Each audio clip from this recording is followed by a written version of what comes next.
Olá, meus amigos, inscritos e seguidores. Eu sou Ezequiel Cordeiro e hoje quero falar sobre mudança do comportamento.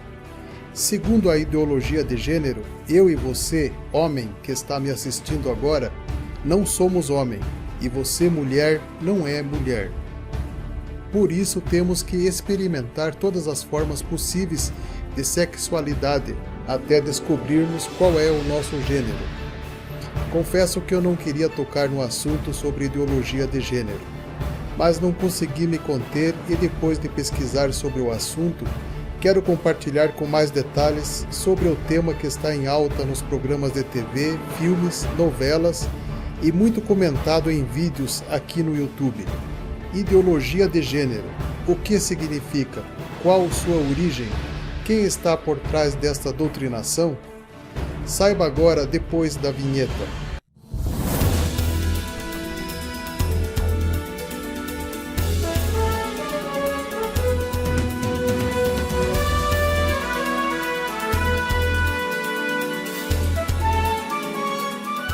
Em primeiro lugar, quero dizer que não é porque os programas de TV não falam o que vou falar aqui que se trata da teoria da conspiração, pois o que vou falar é verdade e existem sim movimentos ideologicamente comprometidos com a destruição da família.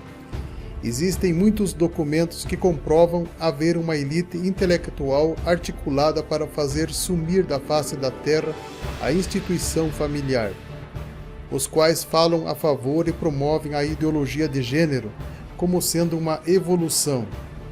A ideologia de gênero é mais uma estratégia entre outras, como o aborto, a pedofilia, suicídio assistido ou apoiado. Estão impondo à nossa sociedade essas mudanças de comportamento, dizendo que não podemos condená-las porque não há nada de errado. Políticos, professores, pastores e jornalistas que se posicionarem contra podem ser punidos por usarem o discurso de ódio. Como surgiu a ideologia de gênero? A ideologia de gênero surgiu na programação da Rede Globo, nos filmes da Disney, nas cartilhas do MEC? Não. A confusão sobre a ideologia de gênero começou há mais de 20 anos na ONU. A expansão da ideologia de gênero teve início na Conferência sobre as Mulheres, realizada em Pequim, em 1995. O evento resultou em orientações para que governos de todo o mundo incorporassem a perspectiva de gênero em todo o programa e em toda a política, em cada instituição pública e privada. Mais informações você pode conferir no próprio site da ONU. A ONU impõe aos governos que legalizem essas mudanças em todo o mundo. A ideologia de gênero tem apoio e financiamento do banqueiro bilionário George Soros, que financia movimentos de esquerda pelo mundo. Documentos da Open Society Foundation mostram que o discurso sobre ideologia de gênero aprendido em sala de aula com professores ligados a movimentos de esquerda, mal sabe que está fazendo o jogo de um dos homens mais ricos do planeta. Com fortuna avaliada em 25 bilhões de dólares, este homem bilionário se chama George Soros. O nome de George Soros constantemente vem aparecendo como um dos maiores promotores de conceitos anticristãos no planeta. O bilionário Soros estava por trás de diversos movimentos nas sociedades ocidentais, visando atacar sobretudo os conservadores. So I think you need a new world order that China has to be. Após a Primeira e Segunda Guerra, surgiu a ONU, a qual prega a paz e segurança mundial. Só se consegue a paz mundial através de um governo mundial e controle populacional.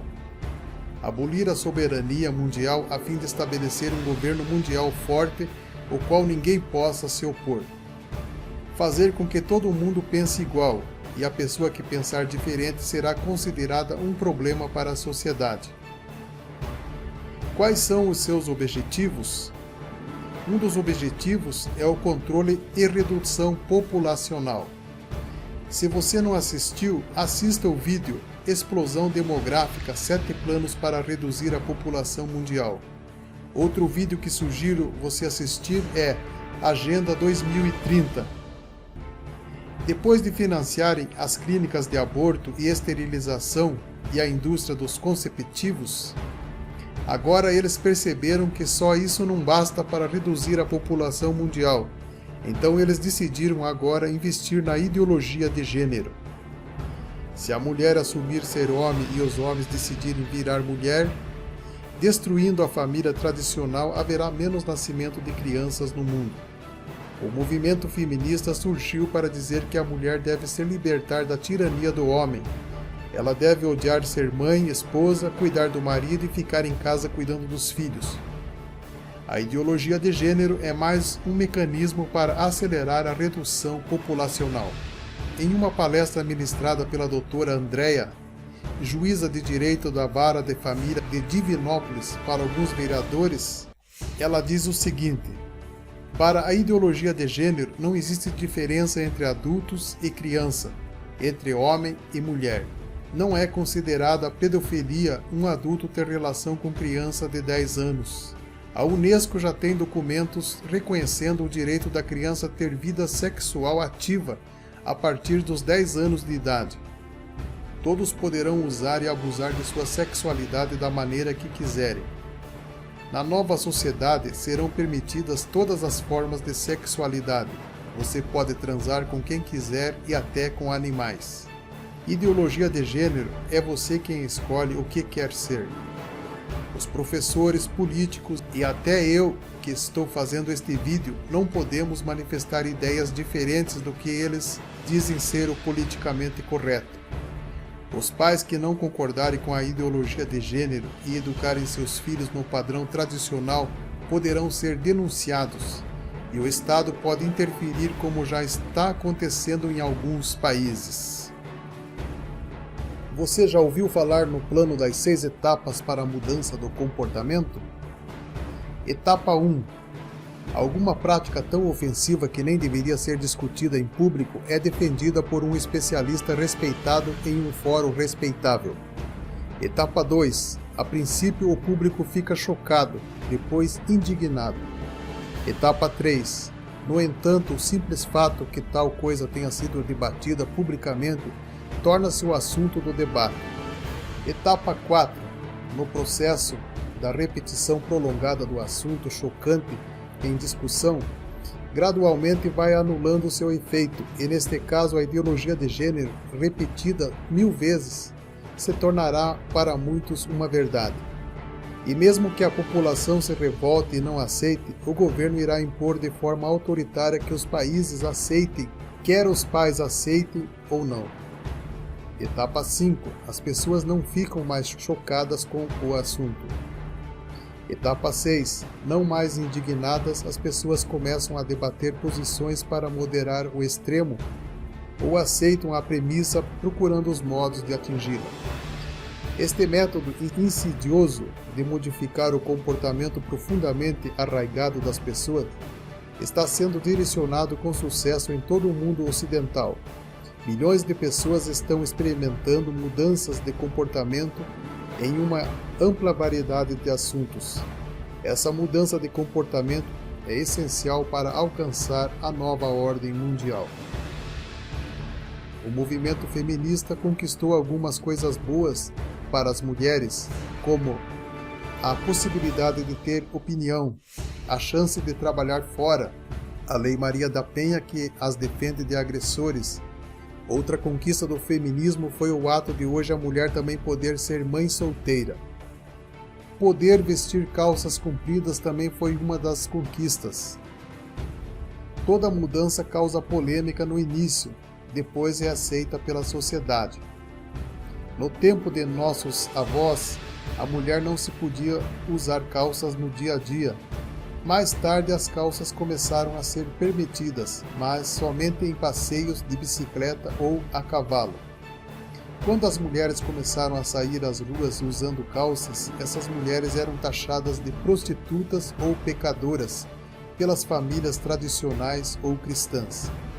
Na década de 1970, as escolas públicas dos Estados Unidos começaram a tratar igualmente aos homens e às mulheres. Então as calças da moda foram feitas especialmente para as mulheres nos Estados Unidos. Hoje as mulheres usam calças com mais frequência do que as saias, e muitas delas usam calças quase o tempo todo. Embora o movimento feminista tenha conquistado algumas coisas boas para as mulheres, o movimento também trabalha para destruir a família tradicional. O divórcio e o aborto foram dois temas que marcaram o movimento durante a década de 1970.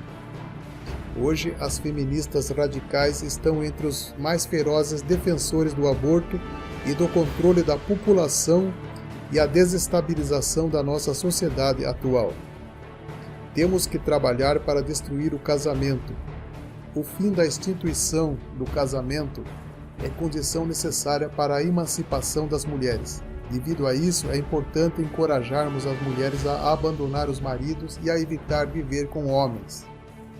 Declaração do Feminismo em novembro de 1971. Destruir as desigualdades entre os homens e as mulheres, e assim destrói-se o casamento, aumentando o divórcio. O movimento feminista contemporâneo surgiu nos Estados Unidos na segunda metade da década de 1960 e se alastrou para diversos países industrializados entre 1968 e 1977. Os direitos iguais fez com que a mulher passasse a ocupar o lugar dos homens no mundo trabalhista. A mulher deixou o lar para trabalhar e estudar. Essa mudança em relação à criação de filhos são percebidos como negativas. Muitos relatam que hoje os filhos estão mais desobedientes, precisam de mais limites por falta de mais diálogos dos pais com os seus filhos. E hoje há a possibilidade e a aceitação de uma família constituída, por exemplo, por duas mães ou dois pais. A mulher não deve ficar em casa e criar os filhos. As crianças devem ser educadas pelos professores e não pela família. O divórcio ajudou a tirar o pai de dentro da casa. Hoje em dia, o divórcio é um fenômeno que cresce em todo o mundo. As leis foram mudadas para facilitar o divórcio. Cresceu o número de crianças que vivem sem a presença do pai. Eliminando o pai, o Estado ocupa o seu lugar como o protetor e educador das crianças. Ao remover o pai, o Estado cria outros problemas que ele mesmo tem que resolver. Pobreza infantil, abuso sexual de crianças, crime juvenil e outros problemas associados à criança que cresce sem um pai. Se os homens e as mulheres estiverem brigando um contra o outro e não tiverem confiança recíproca, haverá um número menor de casamentos e menor ligação sexual. Ambas as possibilidades limitarão o número de filhos que nascerão. Se tudo o que falei até agora sobre a destruição da família for teoria da conspiração, então por que é que os filmes e novelas incentivam os casais a se divorciarem? Por que estão incentivando que os héteros tenham relacionamentos sem compromisso, mas que os gays se casem na igreja? Que as mulheres tenham corpos masculinizados e se vistam como homens e assumam papéis masculinos e que os homens se tornem frágeis e delicados e com trejeitos como se fossem mulheres. Por que uma criança com apenas 5 ou 6 anos de vida já tem o direito de decidir se será homem ou mulher pelo resto da vida? Por que não há vagas para os doentes nos hospitais, mas há o incentivo e o patrocínio do SUS para quem quer fazer mudança de sexo? A Guarda resolveu buscar ajuda neste hospital no Rio de Janeiro para iniciar o chamado processo transexualizador. Quem opta pelo processo de mudança de sexo passa por uma série de etapas até chegar na cirurgia, como acompanhamento psicológico e terapia hormonal. Aqui no Rio, o IED é referência no atendimento ambulatorial pelo SUS. No Brasil, já são 9 os centros habilitados para atender este público. Quem quiser deixar a heterossexualidade tem todo o apoio e acompanhamento psicológico gratuito. Mas não existe nenhum apoio deste mesmo SUS para quem deseja sair da homossexualidade e viver sua heterossexualidade. Defender a família tradicional é errado, mas fazer exposição obscenas, expondo o homem nu sendo tocado por uma criança, é pura arte. Desde 2008, o SUS já realizou mais de 300 cirurgias de mudança de sexo. Na Inglaterra, nos últimos 5 anos subiu 1000% o número de crianças que submetem a tratamento transgênero. E na Escócia, 500% nos últimos 4 anos. O número de crianças confusas quanto ao seu sexo está crescendo nos países que promovem a ideologia de gênero em suas escolas.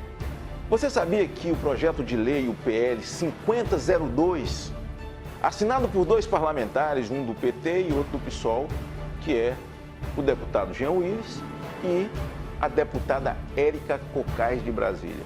Onde é que nós chegamos? Cirurgia de mudança de sexo em criança sem autorização dos pais. Um projeto de lei. Como se isso fosse normal. Para nós não é, pode até ser para eles. E eles ficam com raiva, sabe? Nos chamam de fundamentalistas, sabe? Que nós somos pessoas intolerantes. Médicos americanos alertam sobre a ideologia de gênero e transgêneros. A Faculdade Americana de Pediatria alerta profissionais da saúde, professores e legisladores para rejeitarem políticas que condicionem crianças a aceitar como normal a ideologia de gênero e transgêneros.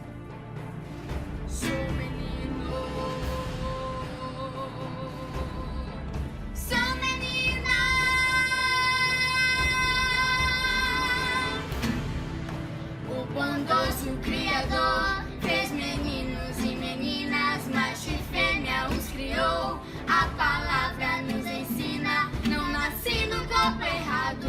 O meu Criador amado desenhou um corpo para mim. E você, acredita na história contada pelos artistas da Globo financiadas por grupos globalistas ou nas fontes que eu apresentei aqui? Se gostou do vídeo, compartilhe, clique em gostei para ajudar no crescimento do canal. Deus abençoe a todos e até o próximo vídeo.